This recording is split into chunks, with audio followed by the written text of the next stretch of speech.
The emergency bay of the Keithian medical station erupted into chaos when the human combat specialist was brought in. Captain HFY, the station's lead medic, had treated thousands of alien species across 17 star systems. But nothing had prepared him for this. Blood. Everywhere.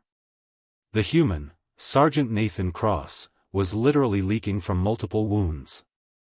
A gash across his ribs. A punctured shoulder. Shrapnel embedded in his leg. And yet, impossibly, the human was conscious. More than conscious. He was joking. "Easy there, Doc," Nathan said through gritted teeth, his voice steady despite the trauma. "I've had worse paper cuts." HFY's forearms trembled. His species, the Keithian, bled crystalline fluid, a substance that solidified almost immediately upon exposure to air. Blood was sacred. Uncontrolled bleeding was death. The sight of a creature actively hemorrhaging without immediately collapsing sent every medical instinct into overdrive. "You must remain still," HFY commanded, his voice pitched high with panic. "Your fluid loss is catastrophic. How are you conscious? How are you moving?" Nathan laughed, actually laughed, causing more blood to spill. "Humans are kind of hard to kill, buddy. We're basically filled with this stuff.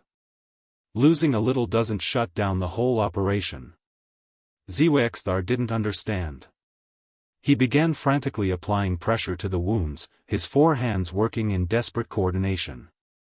But Nathan casually pushed one of them aside. "Nah, don't waste your time on that one. Just wrap it. The important thing is making sure I don't get infected. You got antibiotics?" A doctor entered the bay, a Varillian physician with 17 years of experience. She took one look at Nathan and staggered backward. This human should be in shock. Should be dying. Why is he giving medical advice? "Because I've been shot at since I was 19, Nathan said calmly. "Lost count of the bullet wounds around 40-something. Got stabbed once. Blown up twice. Lost half my teeth in a bar fight on a space station that doesn't exist anymore. You learn to keep a sense of humor or you go insane." The Varillian sat down heavily. She had never encountered anything like this. Every other species she had treated showed terror in the face of severe injury.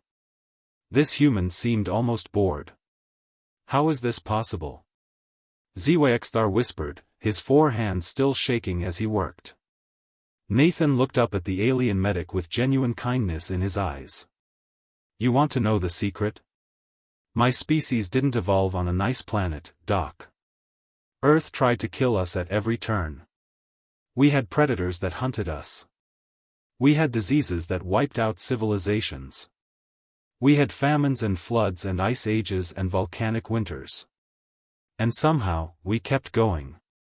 The medic continued working, but his panic was slowly transforming into fascination.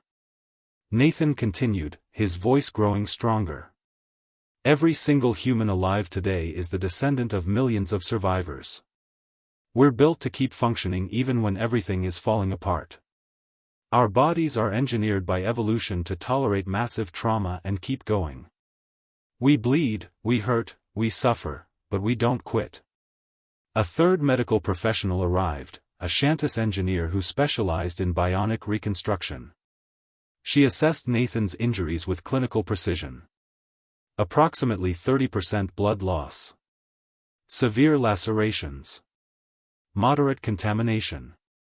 By every medical standard, this should be terminal. "Yeah, well, Tuesdays are weird," Nathan said with a shrug that made him wince. "Nothing really surprises me anymore." Over the next 6 hours, something remarkable happened. The alien medical team, now numbering 7 different species, gathered around Nathan's recovery pod. They watched as his body, impossibly, began to stabilize. His human physiology was doing something none of them had predicted, adapting. Compensating. Surviving. HFY conducted a detailed analysis of Nathan's genetic structure. What he discovered shocked the entire medical community. Human blood cells were extraordinarily efficient at oxygen transport. Human tissue regenerated faster than any other species they had studied. Human pain tolerance existed on a completely different scale, because the human nervous system had evolved to process trauma without shutting down. Your species, HFY said slowly, evolved in constant conflict. Not with other nations, but with the planet itself. Every system in your body is designed for survival under impossible conditions. Bingo, Nathan said from his recovery bed. On Earth, if you couldn't handle a little bleeding, you didn't make it to adulthood. So yeah, we're kind of the cockroaches of the galaxy. We'll survive literally anything if we're stubborn enough. The Virillian doctor approached him with wonder in her eyes. You were completely calm during treatment. You knew you were dying and you joked. That's called gallows humor, Nathan explained. Humans invented it because we're terrified of death, but we're even more terrified of showing it. So we laugh instead. It's how we cope. By the end of the week, Nathan was back on his feet.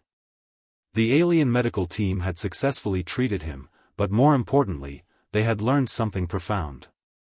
They had documented his recovery in detail, and the data was circulating through medical institutions across a dozen star systems. Humanity's reputation shifted that day. Not because they were stronger or smarter than other species, but because they had something rarer, the ability to face horror with humor, to bleed without surrendering, to laugh at Tuesday when Tuesday tried to kill them. As Nathan left the medical bay, he stopped and looked back at HFY. Same time next week, Doc? The alien medic's skin pulsed with a color indicating deep concern and reluctant amusement. I sincerely hope not, Sergeant Cross. But somehow, I suspect you'll manage it anyway. Nathan grinned. Humans are stubborn like that. Kindly like and subscribe channel, thank you.